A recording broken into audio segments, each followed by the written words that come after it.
It was a slip of the tongue from the UK's Foreign Secretary that again cast a light on the case of detained British citizen Nazanin Zaghari-Ratcliffe. In 2016, during a visit to Iran, she'd been arrested on accusations of trying to overthrow the regime. Her family has always maintained she was there on holiday with her daughter. But Boris Johnson sparked calls for his resignation. At the start of this month, he wrongly said Nazanin had been training journalists, comments that Iran then cited as further evidence against her. Today, the long-awaited for apology. I apologise to Mrs. Zaghari-Ratcliffe and her family if I have inadvertently caused them any further anguish. Zaghari-Ratcliffe's husband, Richard, said he'd asked the Foreign Secretary to consider giving his wife diplomatic protection.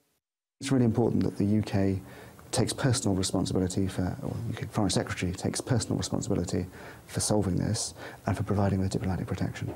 This case is now being discussed at the highest levels of UK government. Downing Street says that diplomatic protection, not immunity, is being considered. Now, diplomatic protection would be significant because it would signal that the UK is treating this situation as a formal legal dispute between Britain and Iran. And Downing Street also says this is just one of the options being considered.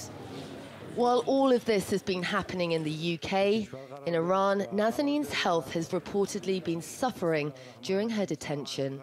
It's clearly taking a huge nutritional impact on her. She found some new lumps in her breast at the weekend and was taken off for tests. There's all sorts of things that are playing out in different ways. She talks about being on the edge of a nervous breakdown. She feels like it on the phone sometimes. So, yeah, I'm worried.